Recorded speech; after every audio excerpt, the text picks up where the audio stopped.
बोलो जयकारा बोल मेरे श्री गुरु महाराज की जय।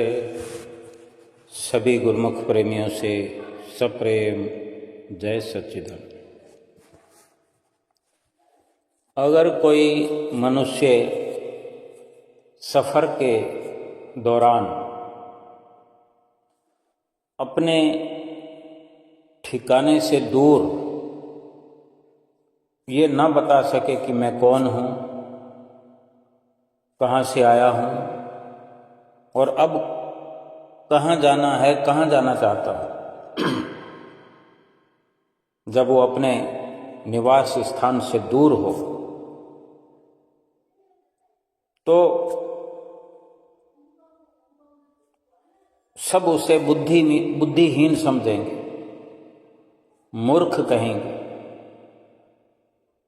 कि ये क्या बात हुई कि तुम्हें ना तो अपना पता ठिकाना मालूम है, ना तुम्हें कहीं जाना है, उस जगह का नाम मालूम है, कुछ नहीं बता सकते कि कहाँ जाना है, कहाँ से आए हो। ऐसे ही इस जीव को भी जो कि इस दुनिया में आया है, हर जीव के बारे में ये अटल सत्य है कि स्वयं को अपने आप कुछ भी नहीं पता है कि मैं कौन हूँ, कहाँ से आया हूँ, किस उद्देश्य से आया हूँ और मैंने आखिरकार जाना कहाँ। तो फिर संत महापुरुषों की नज़र में तो ये जीव अज्ञानी हुआ, नादान हुआ, ना समझ हुआ। शास्त्रों में इस जीव को ईश्वर का अंश कहा गया है। वो ईश्वर सब में व्यापक है, सभी के अंदर वो ईश्वर मौजूद है। श्री रामचरितमानस में भी वर्णन आता है, व्यापक एक ब्रह्म अविनाशी, सत चेतन धन आनंद राशि, अस प्रभु हृदय अछत अभिकारी, सकल जीव जग दीन दुखारी, नाम निरूपन नाम जतन ते, सो परगट जिम मोल रतन ते। श्री रामायण जी के बाल कांड में तुलसीदास जी लिखते हैं, कहते हैं कि ईश्वर पार ब्रह्म अविनाशी सत और चेतन है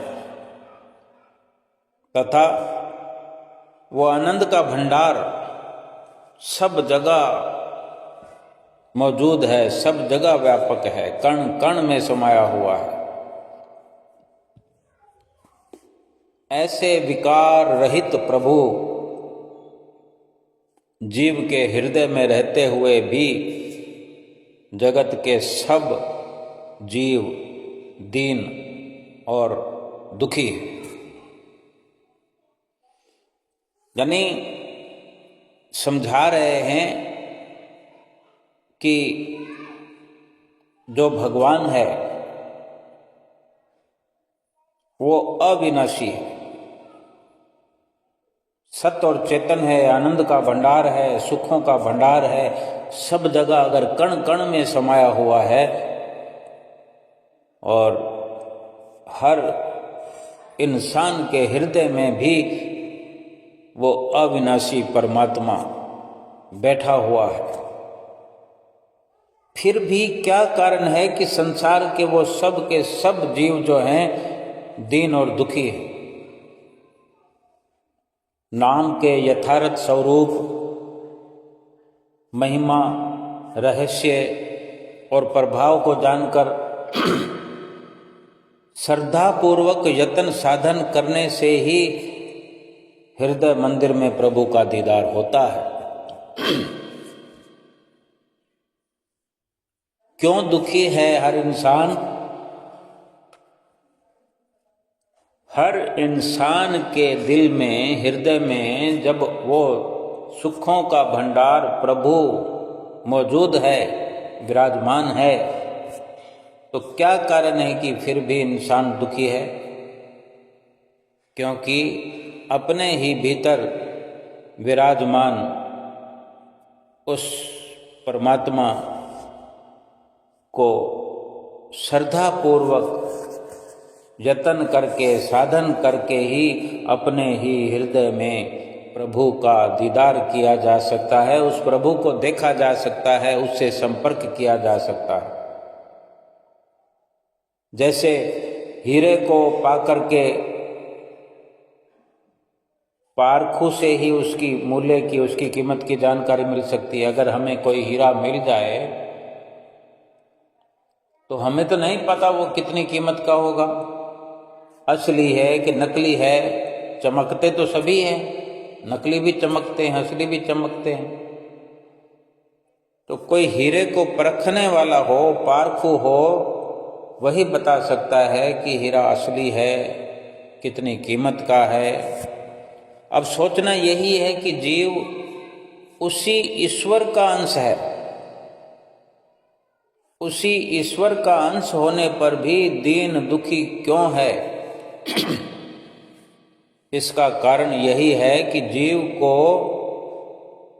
खुद का, अपने आप का कुछ भी अता पता नहीं है, कोई ज्ञान नहीं है। इंसान खुद नहीं जानता कि मैं परमात्मा का अंश हूँ, और अपनी वास्तविकता को भूलकर वो दुखी है, अशांत है, परेशान है। जब देखो दुखों से भरपूर रहता है। जिसको पूछो अपनी बड़ी बड़ी दुखों की दास्तान सुनाता है। बेशक ऊपर से सभी कहते हैं मैं ठीक हूँ, बढ़िया हाल चाल है, लेकिन जहाँ विस्तार से कुछ पूछा जाए तो अपनी अपनी व्यथा सुनाने लगते हैं, जो एक के बाद एक सुनाए चले जाते हैं। दुखों की कहानियाँ खत्म ही नहीं होती।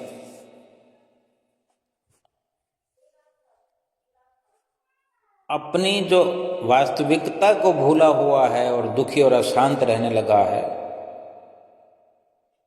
यानी जीव ने, इंसान ने, यानी हमने खुद को माया का रूप मान लिया है।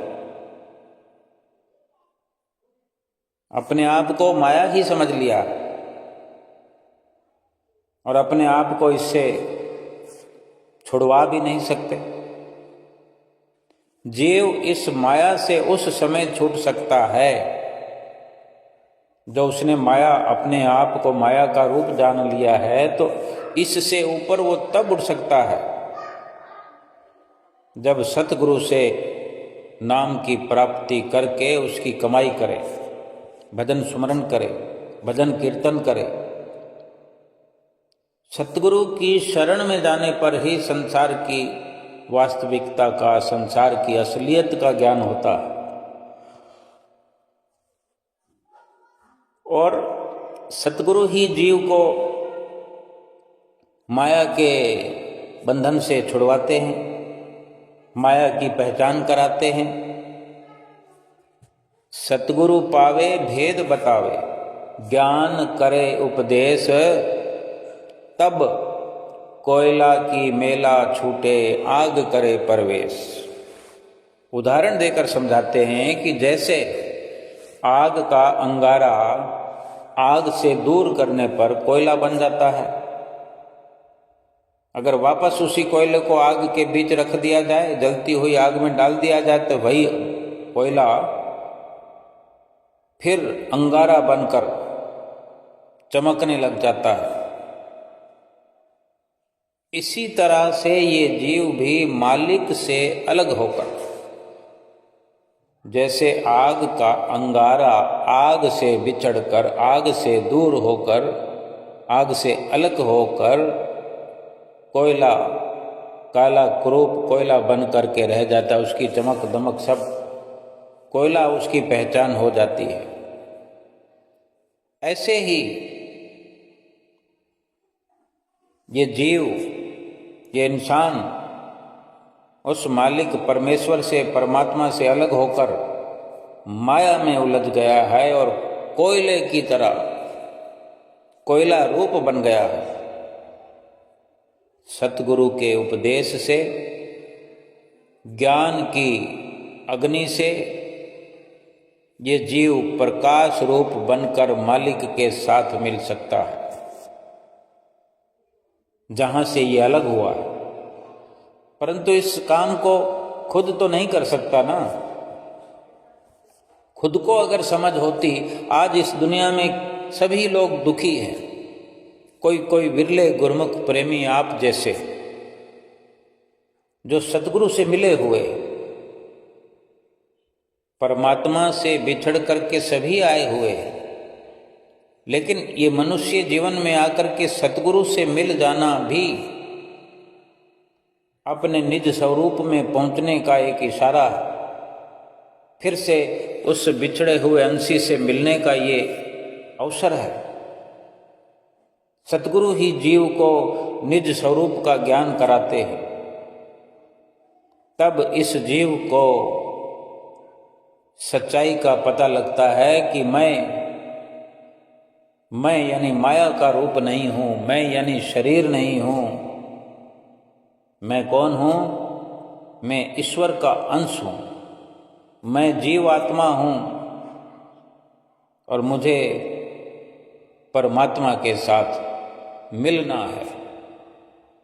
ईश्वर के साथ, परमात्मा के साथ मिलने पर ही जीव सुख और आनंद का अनुभव करता है, कर सकता है।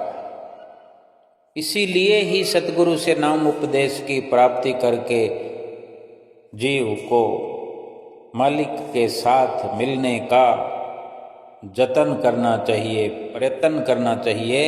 जीव को सतगुरु द्वारा बताए हुए मार्ग पर चलने की बहुत जरूरत है। सत्संग के बारे में महापुरुष समझाते हैं, संतों महापुरुषों के वचन हैं कि सत्संग की महिमा जो है वेदों तथा शास्त्रों ने बहुत बताई है, क्योंकि सत्संग से ही मनुष्य के विचारों में परिवर्तन होता है। इस मनुष्य को आदि, व्याधि, उपाधि, ये 3 प्रकार के रोग लगे हुए हैं, जिसके कारण जीव कई जन्मों से दुखी है। सत्संग के सुनने और अमल करने, विचार करने से ही इस जीव के मानसिक रोग दूर हो सकते हैं। सत्संग सुनकर हृदय में धारण करना, अमल करना, ये बहुत अच्छी अवस्था है। अगर इस अवस्था में कोई पहुंचता है तो यदि थोड़ा थोड़ा भी मन पर प्रभाव पड़ता रहे तो भी लाभ बड़े से बड़ा प्राप्त हो सकता है। सत्संग को सत्पुरुषों ने इसीलिए ही अधिक महत्व दिया है कि इसके प्रभाव से वाल्मीकि जैसे भूले भटके मनुष्य ने भी एक ऋषि के पद को प्राप्त कर लिया। सब शास्त्रों में सत्संग को उत्तम व श्रेष्ठ कहा गया है, लेकिन बड़ी जरूरत जो है वो अमल करने की है। केवल सुन करके छोड़ देने से मन की चित्तवृत्तियां नहीं बदल सकती। सत्संग सुनने और अमल करने से ही जीव के संस्कार बनते हैं। वे संस्कार कभी बेकार नहीं जाते। एक जन्म में इकट्ठे किए हुए, संचित किए हुए संस्कार ही दूसरे जन्म में उच्च आदर्श तक पहुंचने में सहायता देते हैं। इस विषय में ध्रुव प्रहलाद के प्रमाण साक्षी हैं अनेकों बार हमने ध्रुव और प्रहलाद की कथाएं, कहानियां, दृष्टांत सुने हैं कि बचपन की अवस्था में उनकी रुचि ईश्वर की ओर थी, कि वो बचपन से ही ईश्वर परायण होकर के जीवन व्यतीत करने लगे थे। ये संस्कार पिछले जन्म में सत्संग सुनने और उनका मनन करने पर निर्भर करते हैं। शुभ संस्कारों के एकत्र करने का नाम ही क्रियमान कर्म है। पिछला जन्म तो चला गया, लेकिन आज हम इस जन्म में जो श्वास ले रहे हैं, शुभ संस्कार अगर हम एकत्र करना चाहते हैं तो वो हमारे क्रियमान कर्मों पर निर्भर हैं कि अभी हमारे इस शरीर से, मन से, वचन से, कर्म से किस तरह के हम कर्म कर रहे हैं। जो हम चाहे जैसा कर सकते हैं, लेकिन कैसे कर्म हम कर रहे हैं, कैसे कर्म हमसे हो रहे हैं। संत महापुरुषों ने प्रारब्ध व संचित कर्मों की बजाय क्रियमान कर्मों को श्रेष्ठ माना। इन क्रियमान कर्मों से मनुष्य अपनी जीवन धारा बदल सकता। सत्संग का मनन करने से, सत्संग के वचनों पर अमल करने से क्रियमान कर्म इकट्ठे होते हैं। जितनी सत्संग में अधिक रुचि होगी, उतनी ही मन की वृत्तियां बदलेंगी, विचार बदलेंगे। यानी बड़ी सरल सी बात है, प्रारब्ध व संचित। अब जो हम भोगने के लिए जो साथ लाए हैं और जो संचित कर्म है, एक तो भोग लिखा गया, प्रारब्ध बन गया, दूसरे संचित कर्म हैं जो कि पिछले हैं। उनकी बजाय जो ये वक्त, जो ये पल, ये घड़ियां, ये समय, जो वर्तमान समय है जिसमें हम आज कर्म करने के लिए स्वतंत्र है, इन कर्मों को श्रेष्ठ माना गया है जो हम इस वक्त कर सकते हैं, कर रहे हैं। अब अच्छे कर रहे हैं तो फिर प्रारब्ध कर्म, संचित कर्म, उनसे भी छुटकारा होता है, काफी लाभ होता है। क्योंकि क्रियमान कर्मों में हम पूरी जान फूंक सकते हैं।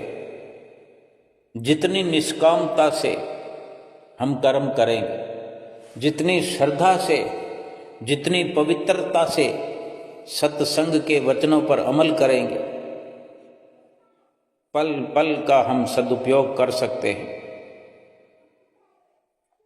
क्योंकि इन क्रियमान कर्मों से मनुष्य अपनी जीवन धारा बदल सकता है, अपने जीवन को चाहे जिस तरफ ले जा सकता है। सत्संग का मनन करने से क्रियमान कर्म इकट्ठा होते हैं। जितनी सत्संग में अधिक रुचि होगी, उतनी मन की जो है विचारधारा बदलेगी। सत्संग को आईना कहा है, दर्पण कहा है। मन में कौन से विचार भरे हुए हैं, मन की रुचि कौन से रस भोगों में है, ये सब कुछ सत्संग से ही जाना जा सकता है। मन की अवस्था का ज्ञान होने पर ही सब साधन किए जा सकते हैं। भजन अभ्यास, वैराग, प्रेम, सतगुरु की सेवा, कर्म, उपासना, ये सब मन की मलिनताओं को दूर करने के साधन है। मन को पवित्र बना सकते हैं। जो सतगुरु की संगति से ही प्राप्त हो सकते हैं। जब सत्संग से मन की अवस्था का बोध हो जाता है मन हमारा किस अवस्था में है, किन विचारों से भरा हुआ है, मन का रुख किधर है, ये बार बार सत्संग को सुनने से, बार बार सत्संग पर अमल करने से ही हम जान पाते हैं। तब हर प्रकार के साधनों को मन व शरीर के द्वारा किया जा सकता है। इसलिए सत्संग सुनना और फिर अमल ना करना ये ठीक नहीं है, बल्कि सत्संग सुने और पूरा पूरा अमल करें, ये जरूरी है।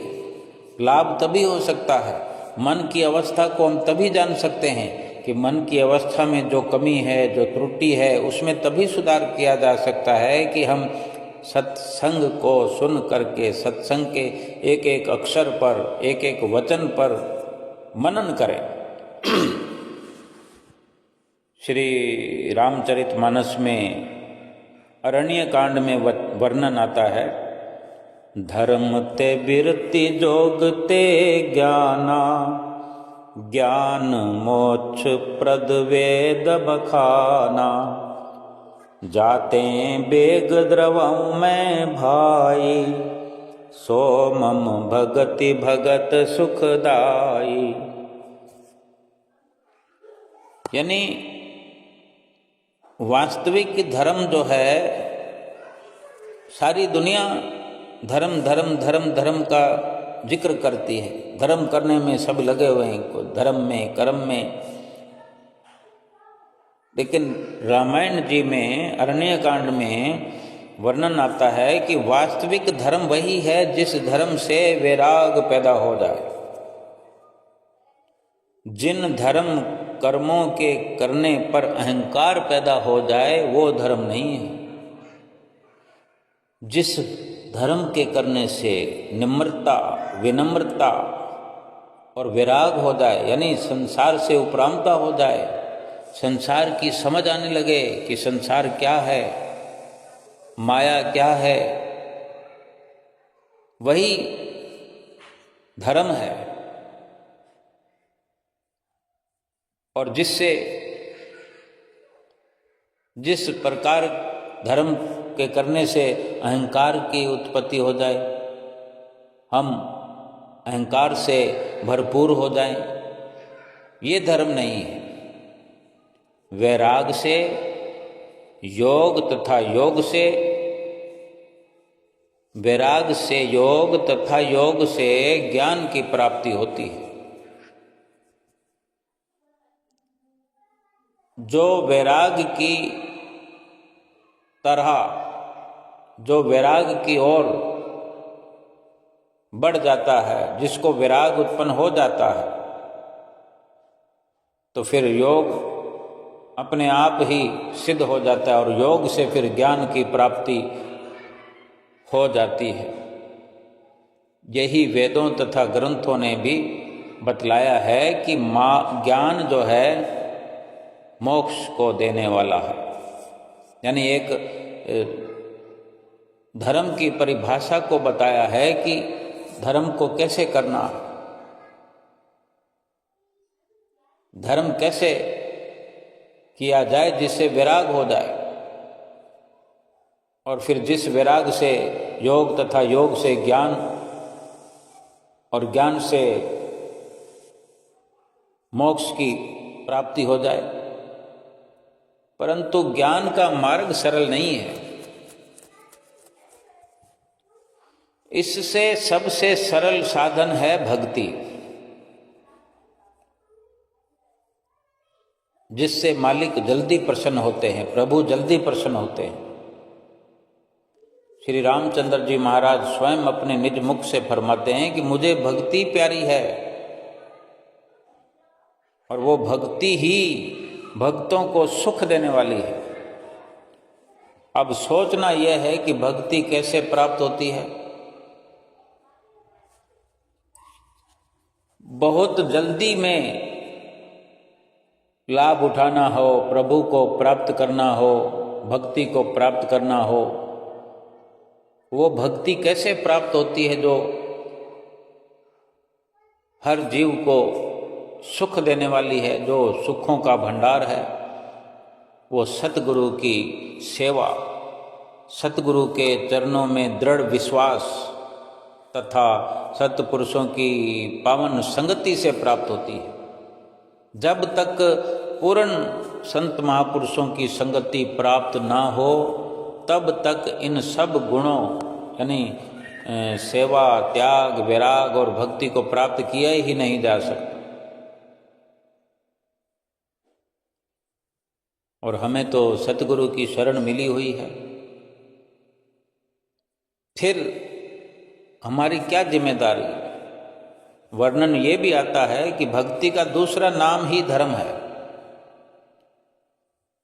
और इन सब गुणों को प्राप्त करने के लिए सतगुरु की शरण लेना तथा प्रेम विभोर होकर श्रद्धा के सहित सतगुरु की सेवा करना अति आवश्यक है, जरूरी है। क्योंकि ये सब जो सुख हैं, ये जो आनंद है, ये आत्मा का है। आत्मा को सुख पहुंचाने के लिए आत्मिक सुख यानी ब्रह्मांड देश के अमर सुख, ये खांड के समान है। इनकी मिठास, इनकी लज्जत खांड के समान है। और शरीर के भोग, शारीरिक भोग ऐश्वर्य यानी पिंड देश के रस रेत के समान है। महापुरुष क्या समझाते हैं कि आत्मिक सुख यानी ब्रह्मांड देश के अमर सुख। ब्रह्मांड यानी जैसे हमारे शरीर के दो भाग हैं मूल रूप से, आँखों के नीचे का हिस्सा पिंड देश का, आँखों से ऊपर का हिस्सा ब्रह्मांड देश का। ब्रह्मांड देश के जो सुख हैं वो मीठे हैं। अब ब्रह्मांड देश के सुख कोई कैसे प्राप्त करेगा? वहाँ कोई पहुँचेगा तभी। शरीर में तो सभी की पहुँच है। शारीरिक भोग ऐश्वर्य यानी पिंड देश के रस, आँखों का देखना, हाथों से करना, नाक से सूंघना, कानों से सुनना, जिह्वा से बोलना, ये पिंड देश है। ये शारीरिक भोग भोगने का सीधे सीधे हम समझें कि शारीरिक भोग के ऐश्वर्य जो हैं ये पिंड देश की हद में जब सुरती इंसान की रमी होती है। मनुष्य की सुरती जो है पिंड देश के रसों में फंसकर ब्रह्मांड के अमर सुखों को भुला चुकी है। सुरती जब शरीर में लगी है, कभी हमें कुछ देखना है, कभी कुछ खाना है, कभी कुछ सूंघना है, कभी कुछ सुनना है, कभी किसी जगह पर रमना है, कहीं जा कर के रहना है, ये सब शरीर से ही ये भोग भोगे जा रहे हैं। भोग भोगने की इच्छा लगी हुई है, कामना लगी हुई है, लगा था ना आज वहाँ जाना है, वहाँ जाना है, वहाँ जाना है। और वहाँ तहाँ जहाँ भी जा कर के चाहे अपने भाव से कहें कि कहीं तीर्थ स्थल भी जा रहे हैं तो वहाँ जाकर भी क्या करते हैं? घूमने फिरने का, ऐश करने का, यानी ऐश्वर्य, वहाँ से भी भोग ऐश्वर्य का ही हम संसाधन जुटाते हैं। शारीरिक क्रिया ही हो रही है, मौज मस्ती ही हो रही है। तो वास्तव में क्या है? मनुष्य की सुरती जो है पिंड देश के इन रसों में फंसकर ब्रह्मांड के अमर सुखों को भुला चुकी है, यानी आत्मिक सुख को भुला चुकी है। सुरती को पिंड देश यानी शारीरिक सुख ऐश्वर्यों से मुक्त कराकर ब्रह्मांड देश में पहुंचाना ही आत्मा का परमात्मा से मिलाप है। अब समझो कि परमात्मा ब्रह्मांड देश में बैठे हुए हैं और सुरती हमारी पिंड देश में रमी हुई है। तो सुरती को परमात्मा के साथ कैसे मिलाया जा सकता है? ब्रह्मांड देश में सुरती पहुंचेगी, पिंड देश को छोड़ेगी, पिंड देश की कार्रवाई को छोड़ करके जब ब्रह्मांड देश में पहुंचेगी, ब्रह्मांड देश में रहना शुरू करेगी, वहाँ पर खोज करेगी, परमात्मा से मिल जाएगी। परम संत कबीर साहब जी कहते हैं कि ये क्यों मुश्किल है कि बड़े बड़े शूरवीर भी इस कार्य में विफल रहे हैं। तो ये कोई ताकत से या बल से करने वाला कार्य नहीं है। पहला काम तो सतगुरु की शरण हासिल करना, क्योंकि युक्ति वही बताते हैं कि पिंड देश में जो भटक रही है सुरती, जीव को लग रहा है कि वो सुख पा रहा है, हर पल सुख उठा रहा है, जीव को ऐसा ही लगता है। आज दुनिया में कोई ऐसा है जो सोचता हो कि मैं सुख पाने का जतन नहीं कर रहा हूं? सब के सब इंसान सोचते हैं कि मैं ठीक रास्ते पे चल रहा हूं, मैं सुखों वाले जतन कर रहा हूं, लेकिन सुख का सबको रोना लगा हुआ है कि सुख मिल नहीं रहा है किसको। अब जो सतगुरु की शरण में आ जाता है तो उसको तो ये समझ मिल जाती है, उसको ये ज्ञान मिल जाता है कि भाई तुम्हारा सुख प्राप्ति का जो रास्ता है, जो तरीका है, वो गलत है। कबीर साहब जी फरमाते हैं, शक्कर फैली रेत में गज मुख चुनी न जाए, चिंटी बन कर बीन ले मजे मजे से खाए। संतों महापुरुषों के जो इशारे होते हैं, उनके जो वचन होते हैं, एक एक शब्द उनका गहराई से, गहरे गहरे राज से भरा होता है।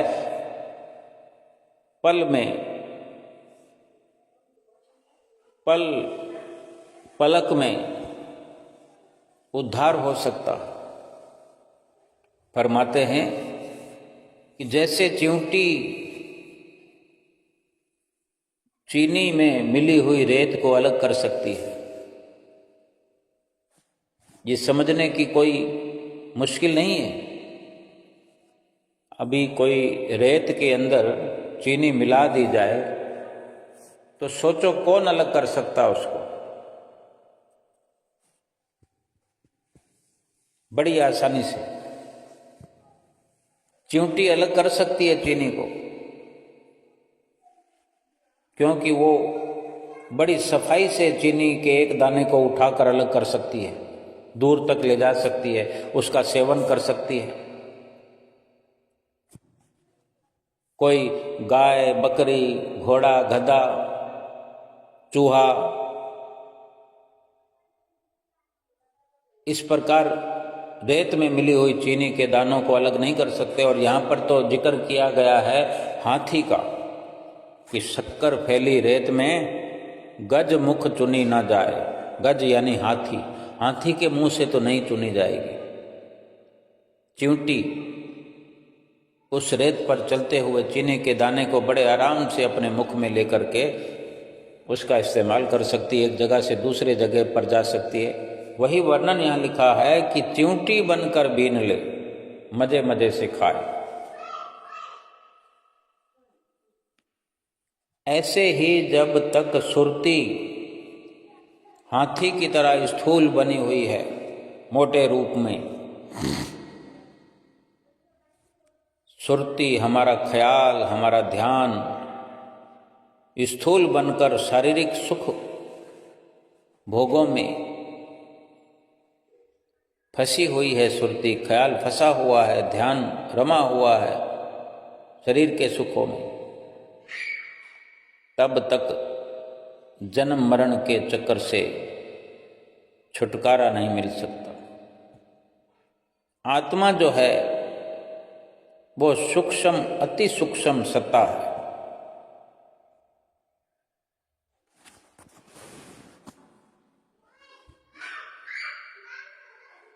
इसलिए अति सूक्ष्म सत्ता है आत्मा, और शरीर और दो जो चीजें हैं, शरीर और आत्मा। इंसान, ये जीव अपने आप को शरीर समझने की भूल किए हुए है, जबकि वो शरीर नहीं है, वो स्वयं आत्मा है। शरीर तो कुछ और चीज है, स्थूल रूप है। ये आत्मा सूक्ष्म सत्ता है, इसलिए सुरती को भी सूक्ष्म बनकर चींटी की तरह अपना ध्यान जो है उसको सूक्ष्म बनाना पड़ेगा, बिल्कुल हल्का बनाना पड़ेगा, बारीक से बारीक बनाना पड़ेगा, और तभी ब्रह्मांड का रास्ता जानकारी में आ सकता है। उस पर चलने के लिए हमें अवसर प्राप्त हो सकता है, और ब्रह्मांड में पहुंचकर ही आत्मा का बोध होगा, आत्मा की समझ आएगी। सुरती को सूक्ष्म बनाने का साधन पूर्ण सतगुरु से ही मिल सकता है। वही सुरत शब्द योग का साधन बताते हैं। आत्मा तथा शरीर का अलग अलग रहस्य इसी साधन से ही ज्ञान होता है, मालूम होता है, जिससे जीव 84 लाख योनियों से छुटकारा पा सकेगा। और इसीलिए ये आवश्यक है कि मनुष्य जन्म को पाकर जीव संत महापुरुषों की संगति तथा उनकी चरण शरण ग्रहण करके आवागमन से छुटकारा पाने का प्रयत्न करे, और सुरती को आत्मा से मिलाए, या यूं कहें कि आत्मा को परमात्मा से मिलाए। एक ही बात है, लेकिन रात दिन के इस जीव के जतन करने से यही लगता है कि रात और दिन ये अपनी स्थूलता में मस्त है। सुरती जो है स्थूल बनकर इस स्थूल शरीर में ही शरीर के रस भोगों में लगी हुई है। जीवात्मा के बारे में, उसकी सूक्ष्म सत्ता के बारे में अपनी सुरती को, अपने ख्याल को सूक्ष्म बनाने का विचार ही नहीं है। हर इंसान सोचता है कि मैं ठीक हूँ, मैं ठीक कर रहा हूँ। अगर ठीक कर रहा होता तो फिर दुखी क्यों है? बड़ा अफसोस महापुरुषों को होता है, संतों को होता है। हमें भी होना चाहिए कि हम उस ईश्वर का अंश हैं, उस परमात्मा की हम अंश हैं, और परमात्मा सुखों का भंडार है, सुख स्वरूप है, अविनाशी है, सत्य चेतन है। तो सुख के भंडार का अगर कोई अंश हो, सुख के भंडार का कोई कतरा हो, वो भला दुखी कैसे हो सकता है? लेकिन इंसान तो हर वक्त कहता है कि मैं बहुत दुखी हूं, मेरे जैसा दुखी कोई नहीं है। तो ये अफसोसजनक है, हमें विचार करना चाहिए। एक बार नहीं, अनेक बार सोचें कि ये कैसे मुमकिन है कि कोई राजा महाराजा का पुत्र हो और दरिद्र बना हो, कंगाल बना हो, बेहाल हुआ हो, तंगहाल होकर के जीवन गुजार रहा हो। मुमकिन नहीं है, ऐसा हो नहीं सकता। अगर खाली जेब भी कहीं चला जाए, कहीं मुसीबत में फंस जाए और कह दे कि मैं फलां राजा का पुत्र हूं, इतना कहने मात्र से ही, और लोग तो दूर दूर तक यानी उस पूरे राज्य में सब जानते हैं कि राजा का पुत्र कौन है, राजकुमार होता है। केवल जिक्र करने मात्र से भी उसे कोई कंगाल नहीं रहने दे सकता। तो फिर ये कितनी असंभव सी बात लगती है, लेकिन वो अपनी पहचान खुद भूल जाए, किसी को यकीन ना दिला पाए, राजा का पुत्र होकर भी किसी को यकीन ना दिला पाए, कोई उसके बारे में जान ना पाए, वो खुद भी ना जानता हो कि मैं कौन हूँ, मैं राजा का बेटा हूँ, राजा से बिछड़ गया हो, अपने पिता से बिछड़ गया हो, और उसके फिर ख्याल में ये अपनी असलियत ना हो, फिर उसकी हालत नहीं सुधर सकती जब तक कि कोई उसको ठीक से पहचान ना ले और फिर उसको राजा तक पहुंचाने का यत्न करने का उसको रास्ता ना बताए, कोई दिशा ना दिखाए, कोई तरीका युक्ति ना दिखाए, तब तक तो वो दुखी बना रहेगा। ऐसे ही हम भूल गए हैं, ये जीव भूल गया है कि मैं ईश्वरीय अंश हूँ। उसने अपने आप को शरीर मान लिया है और शरीर के ही रस भोगों में लगा है, शरीर ही अपनी पहचान है और शरीर के निमित्त रात और दिन कार्य करता हुआ बना हुआ अनजान है और दुख उठा रहा है। अब वो चाहे कितने जतन करे, आत्मा शारीरिक मेहनत करने से, शरीर के सुख जुटाने से आत्मा सुखी नहीं हो सकती, क्योंकि आत्मा परमात्मा की अंश है। उसे तो वो सच्चा वाला सुख चाहिए, हकीकी सुख चाहिए, जो यकीनन तभी मिल सकता है जो परमात्मा का रास्ता जानता हो, जो परमात्मा के पास पहुंचाना जानता हो, परमात्मा से मिलने की युक्ति जानता हो, और वो संत महापुरुष ही हो सकते हैं। इसीलिए ये जरूरी हो जाता है कि मनुष्य जन्म को पाकर संत महापुरुषों की संगति तथा उनकी चरण शरण प्राप्त करके जन्म मरण से छुटकारा पाने का प्रयत्न किया जाए, आत्मा को परमात्मा से मिलाया जाए।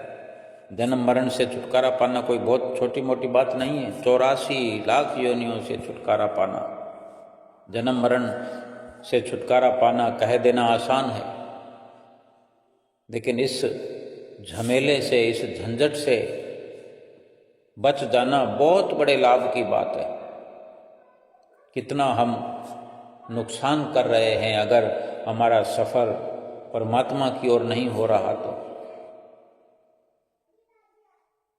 संतों महापुरुषों की शरण मिलने के बाद भी, सत्संग को सुनने के बाद भी अगर आचरणमयी जीवन नहीं है तो भी वक्त हमारा जाया हो रहा है। सत्संग सुन करके बैठे रहने से कुछ नहीं होगा। आचरणमयी जीवन के प्रभाव से, संतों महापुरुषों के आचरणमय जीवन के प्रभाव से, उनके मुख से फरमाए गए श्री वचनों पर मनन करने से, महापुरुषों ने कैसे जीवन व्यतीत किया।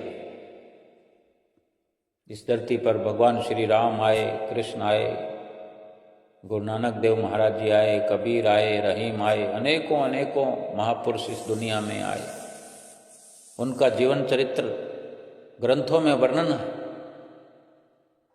कैसा उनका मर्यादित जीवन रहा है। और जो हम श्री परमहंसों का जीवन चरित्र पढ़ते हैं, हम सतगुरु की शरण में आए हैं, हमें सतगुरु का जो आचरणमयी जीवन है अपनी आँखों से देखने का अवसर मिला और मिल रहा है।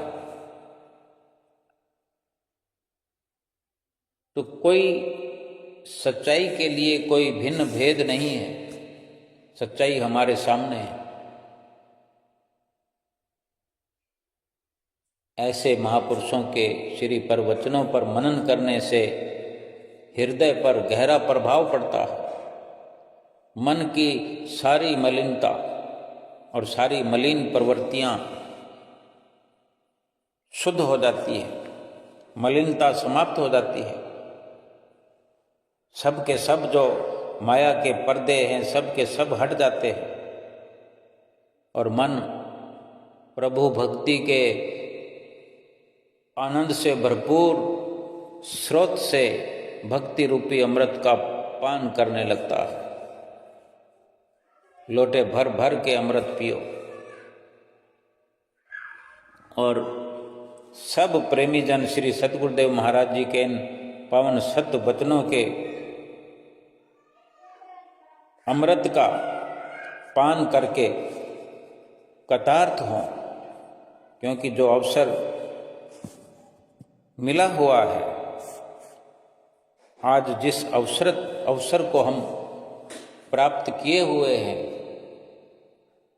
वो संसार में गिने चुने लोगों को मिलता है। आप जैसे गुरुमुख प्रेमियों को, हम और आप जिस अवसर को प्राप्त कर चुके हैं, जाने कब से पुकार कर रहे थे। आत्म से परमात्मा जुदा रहा बहुकाल, परमात्मा से आत्मा जुदा रहा बहुकाल, सुंदर मेला कर दिया सतगुरु दीनदयाल। कि एक अरसे से लंबी लड़ाई 84 लाख योनियों की लड़ते हुए इस मनुष्य जीवन को पाया है, उस परमात्मा से जन्मों जन्मों से, सदियों से बिछड़े रहे। संत सुंदर दास जी अपनी वाणी में फरमाते हैं कि सुंदर मेला कर दिया सतगुरु दीनदयाल, कि ये सतगुरु ने परमात्मा से मिलाने का हमें अवसर दे दिया है। मनुष्य जन्म भी नहीं था और भटक रहे थे 84 लाख योनियों में, लेकिन ये गनीमत अवसर मिला है कि मनुष्य जन्म तो मिला ही मिला, सतगुरु मिल गए। सतगुरु ने वो रास्ता सुझा दिया है, हमें उस रास्ते पर चला दिया है, क्योंकि नाम का टिकट दे दिया, नाम की बख्शिश कर दी है, तो हमारी आंखों के सामने खुली किताब है, भक्ति की किताब खोल कर रख दी है, भक्ति का एक रास्ता बना करके हमें उस पर चला दिया। हमें क्या करना है? हमें तो केवल चलना है। क्या कोई गुरुमुख प्रेमी अगर सतगुरु के वचनों पर चलते हैं तो क्या कोई भारी काम है? भारी काम तो हमारे सत्पुरुषों ने कर दिया है। हमें जो रास्ता दिखाया जा रहा है, जो बताया जा रहा है, वो समझाया जा रहा है, वो सब तो उन्होंने कर दिया है पहले। हमें तो केवल उस पर चलना है। आज अगर कोई कहीं बस में जाकर के सफ़र करने के लिए बस में जाकर बैठ जाता है, तो वो तो केवल बस में चढ़ने के लिए इतना ही जतन किया है कि बस में जाकर के बैठ गया है, सीट पर जाकर के बैठ गया है। बस चलाने वाला चलाएगा, टिकट काटने वाला काटेगा, हमें तो केवल बैठे रहना है और बस चलती चले जाएगी और हमें अपने ठिकाने पर पहुंचा देगी। एक ऑटो में भी अगर बैठना हो, 2, 4, 5, 10 किलोमीटर, 20 किलोमीटर जाना हो, तो हमें तो उसको केवल हाथ देकर रोकना होता है और उसमें बैठना होता है, बताना होता है हमें कहाँ जाना है। हमारी तलब होनी चाहिए, हमें इतनी समझ होनी चाहिए कि हमें कहाँ जाना है। हमें तो वो भी सतगुरु ने आसान कर दिया है कि हमें कहाँ जाना है, कैसे जाना है, कैसे पहुँचना है। और अब भी अगर हम गफलत करें तो कितने दुख की बात है, अफसोस की बात है। सुमरन ना करें तो कितने दुख की बात है, सेवा ना करें तो कितने दुख की बात है, आरती पूजा दोनों समय की ना करें तो ये भी दुख की बात है, सुमरन ना करें तो दुख की बात है। ये सब हमारे श्री परमहंसों ने इस भक्ति की सड़क पर सब संभव कर दिया है। ये दरबार बना दिया है सेवा के लिए, सब कुछ समझाने के लिए हमें आरती पूजा हमें करके समझाया है, सेवा करके समझाया। सब कुछ उन्होंने स्वयं आप आदर्शमयी जीवन श्री परमहंसों ने बनाया है और उसी पर हमें चलना है। केवल एक इशारे मात्र मेहनत मुशक्कत करनी है। बस कुआं खोद दिया है, पानी ला दिया है, हमने तो भर भर के पीना। ये भक्ति और परमार्थ का जितना हमारे लिए श्री परमहंसों ने योगदान किया है, इस दुनिया में हर किसी को ये अवसर नहीं मिला हुआ है। हम अपने श्री परमहंसों का शुक्राना करें, गुणगान करें, उनकी महिमा का बखान करें, बार बार उनका धन्यवाद करते हुए उनके वचनों की पालना करें, 5 नियमों को निभाएं, 2 घंटे भजन अभ्यास करते हुए अपने जीवन को भी सुखी बनाएं, परलोक सुहेला करें, आत्मा को परमात्मा से मिलाकर कृत्य हो जाए। बोलो जयकारा बोल मेरे श्री गुरु महाराज।